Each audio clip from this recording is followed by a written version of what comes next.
Jadi orang korupsi itu walaupun ditangkap sudah dihukum, Pak, dia harus pergi ke siaran radio Indonesia, harus minta maaf kepada rakyat. Presiden apa yang seperti itu? Presiden Korea, Pak, beberapa puluh tahun yang lalu, sebelum masuk ke dalam penjara, sebelum dihukum mati, dia minta maaf melalui radio kepada rakyatnya. Alah, do di Indonesia selama waktu itu kurang korupsi. Kalau di Korea, di Cina potong tangan, potong kaki, di Arab potong kepala, di Indonesia potong tahanan. Coba, sehingga tidak ada efek jerah.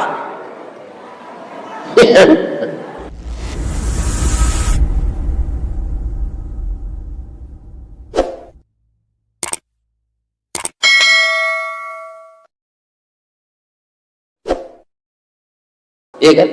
Jadi banyak yang akan kita istighfar kepada Allah. Tidak boleh beragama ini, Pak, lah seraja itu orang gaik-gaik di tempat kami ke dulu.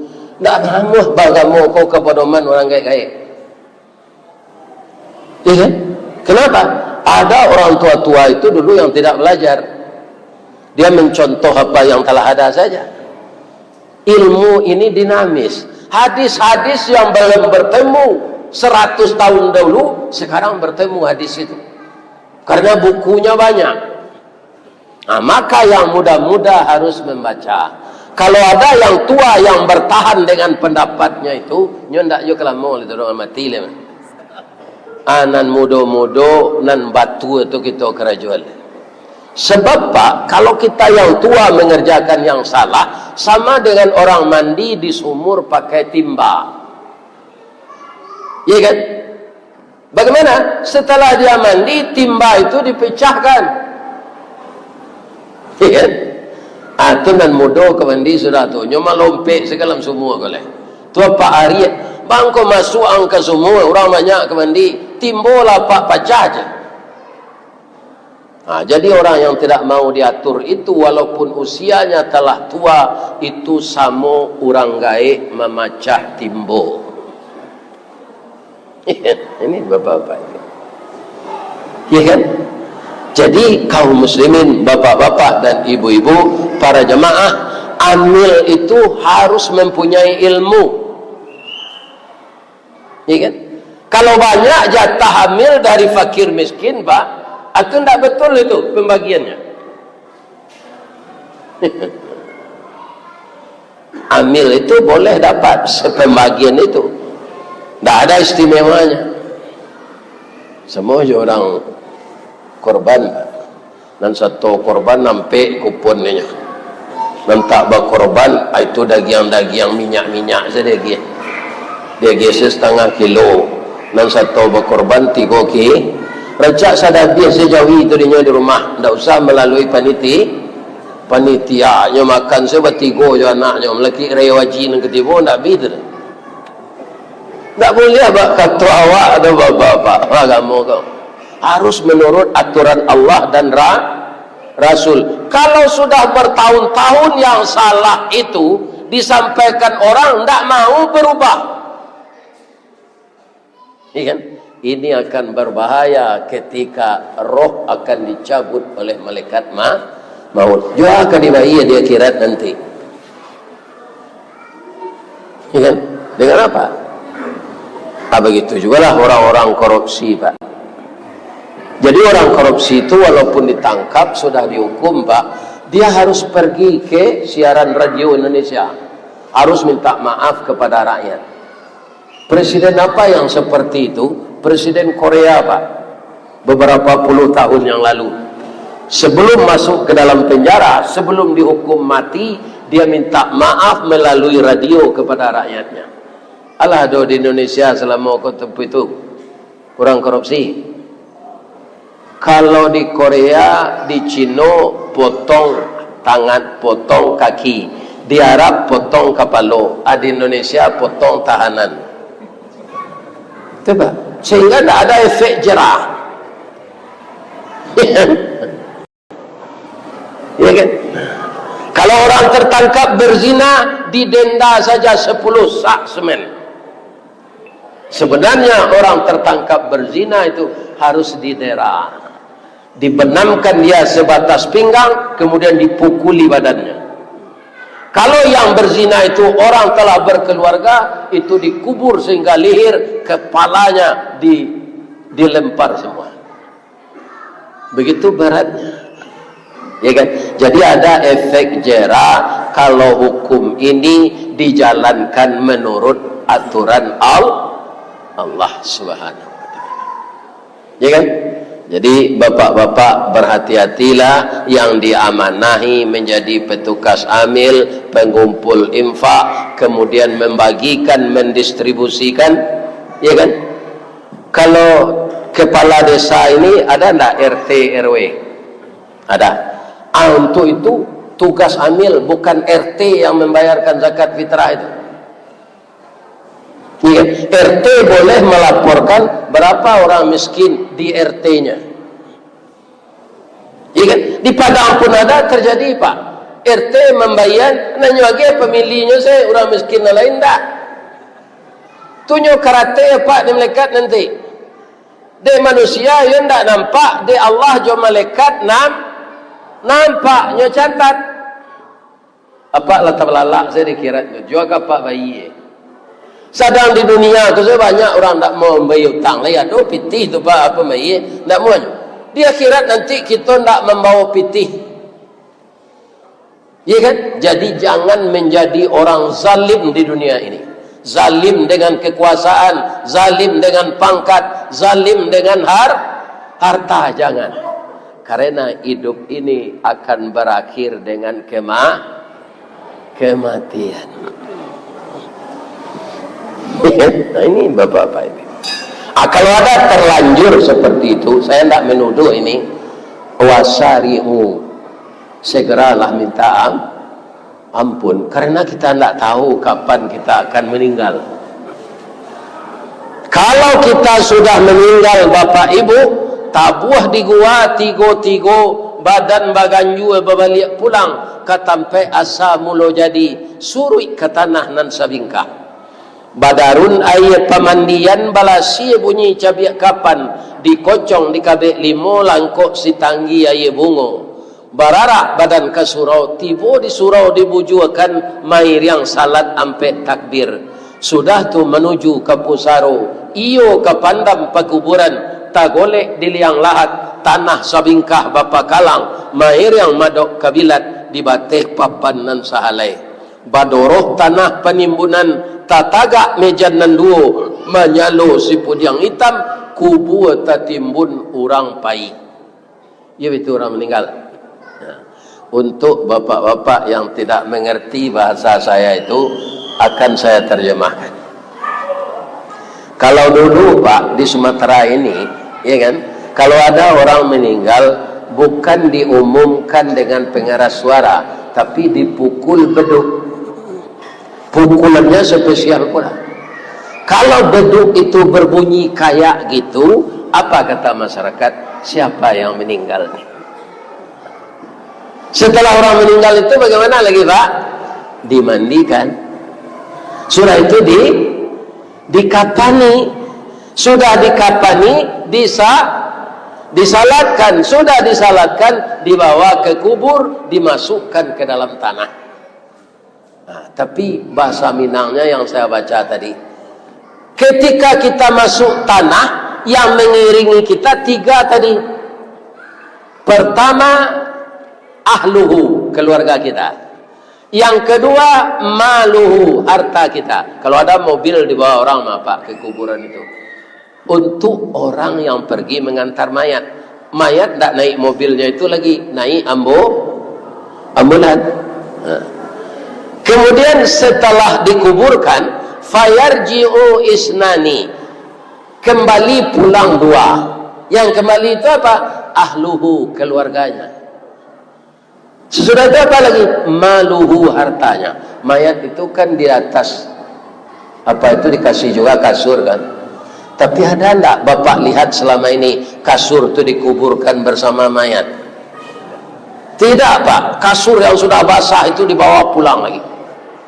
Wa yabqa ma'ahu wahid, yang tinggal dengan orang mati itu apa? Wahid, satu. Apa itu? Amaluhu. Ini yang akan kita perhitungkan, kita evaluasi.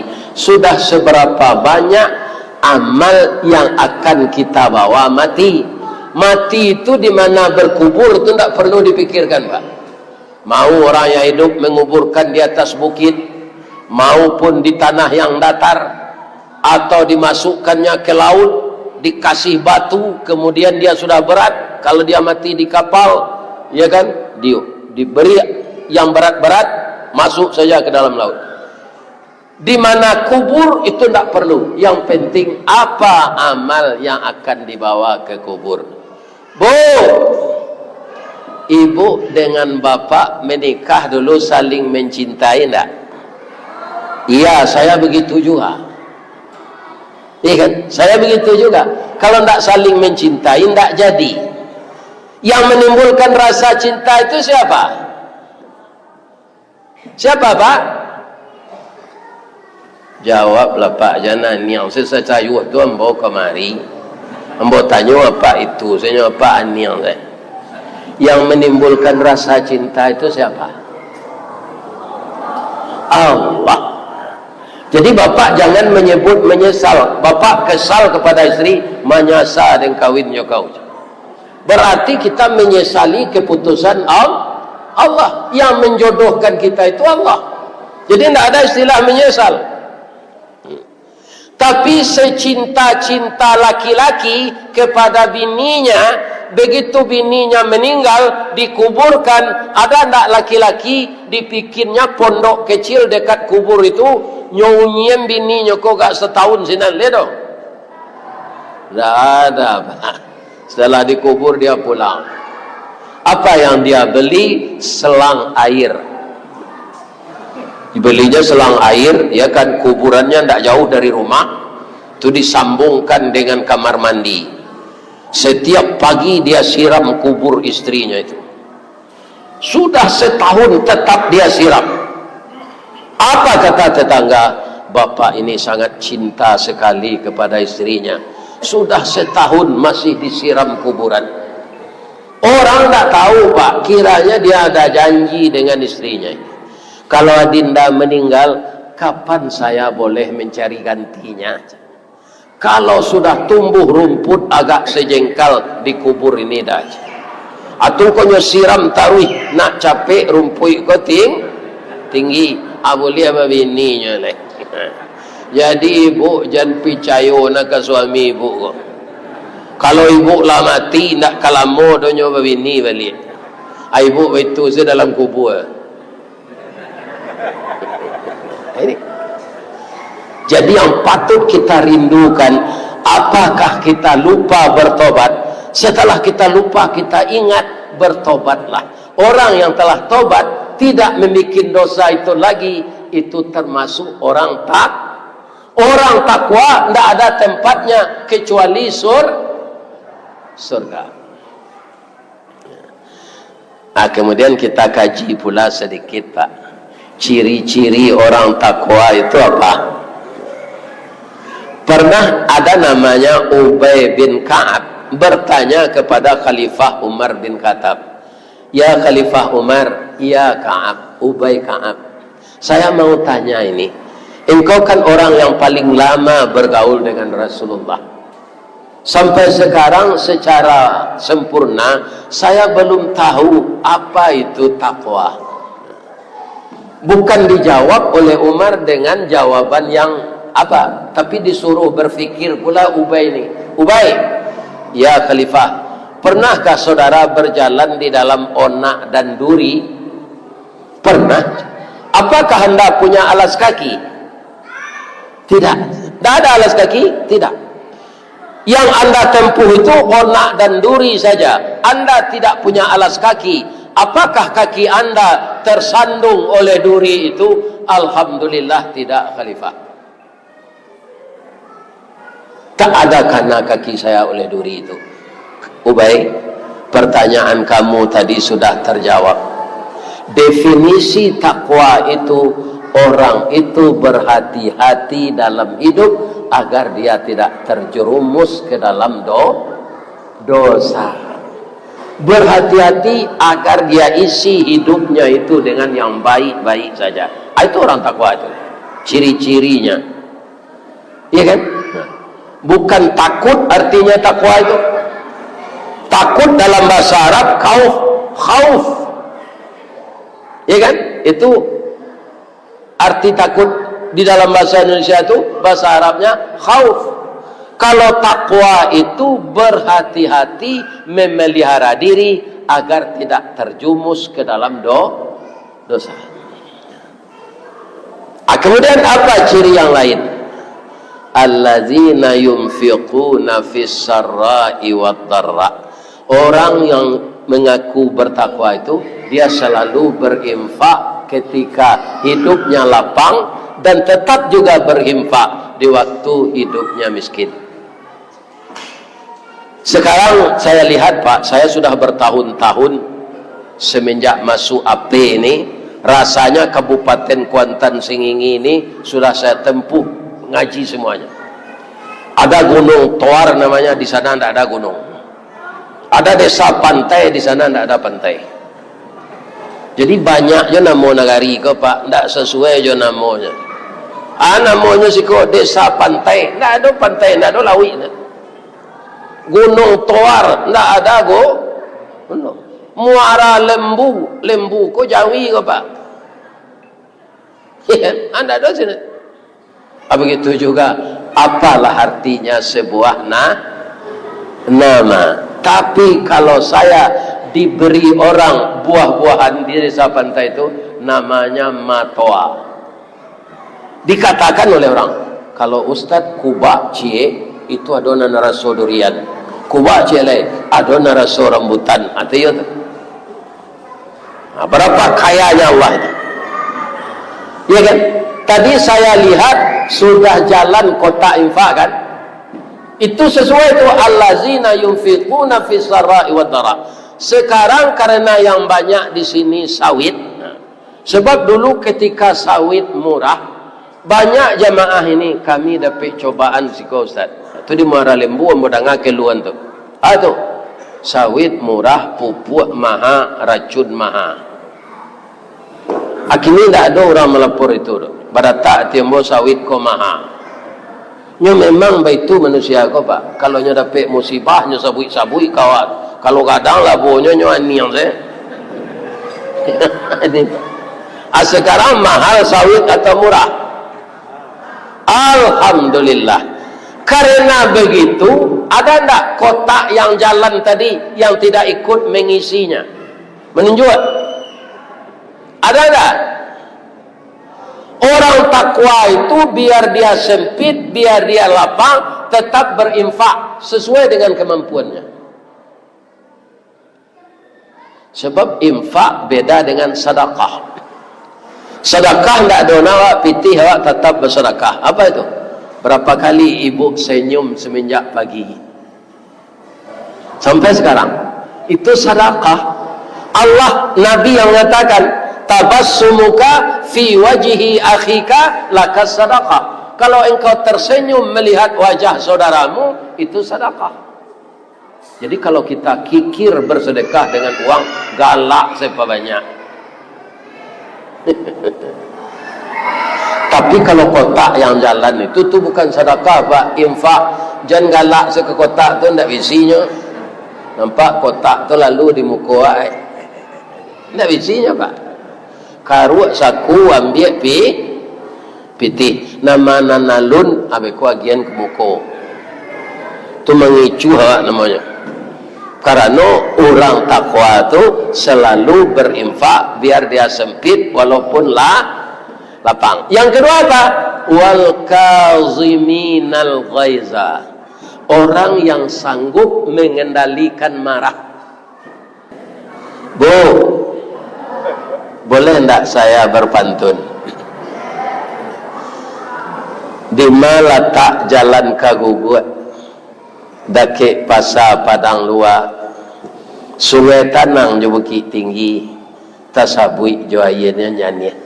Di mana tadi pintu kami kamasuk, sinan lo kami ke keluar karena jauh tampai ke kami turut ke payo kumbuah lapehlah kami juatinan suci jomuko dan jani tali kayu panjang 9 orang mamapeh hateh pelang kanelah anak lumbo-lumbo ambil air basuhlah tangan makanlah kue nan taedang jangan di paseraan saruknya.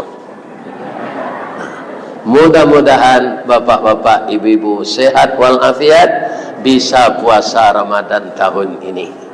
Asyhadu an la ilaha illa anta astaghfiruka wa atubu ilaih. Banyak maaf. Assalamualaikum warahmatullahi wabarakatuh.